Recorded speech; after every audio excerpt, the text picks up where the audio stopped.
আসসালামু আলাইকুম রহমতুল্লাহ। চলে আসলাম আবারও আরেকটা ভিডিও নিয়ে। সবাই দেখুন আমাদের ভিডিওটা। এই যে আমরা এখন এখানে একটা ফাইবার টুকরো কেটে এটাকে পেস্ট করব। এখানে প্রায় 2 ফিটের মতো একটা শর্ট পিস লাগতেছে, তার জন্য এটাকে আমরা কেটে নিছি। এখন পেস্ট করব। তো এই ডাইমেনশন দিয়ে পেস্ট করতে একটু ঝামেলা বেশি, যেহেতু 2 ইঞ্চি পাইপ।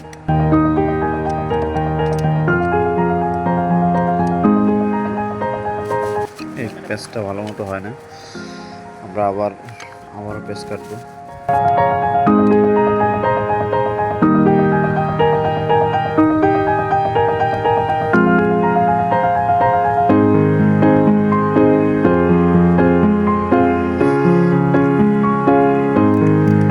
যে এখন আবার পেস্ট কাটতেছি।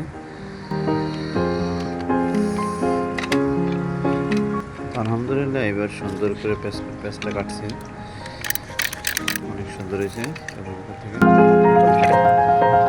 তো সবাই দেখুন আমাদের ভিডিওটা, ভালো লাগলে অবশ্যই লাইক কমেন্ট শেয়ার করবেন। তো এটা হচ্ছে 40 গড়া মোটরের লাইন, তার জন্য অনেক স্পিড থাকে পানির, এই জন্য আমরা গাম দিয়ে দিচ্ছি যেন কোনোভাবে লিক না করে। গাম দিয়ে তারপর আমরা পাইপটা কানেকশন দিয়ে দিচ্ছি যেন কোনোভাবে পানি না লিক করে।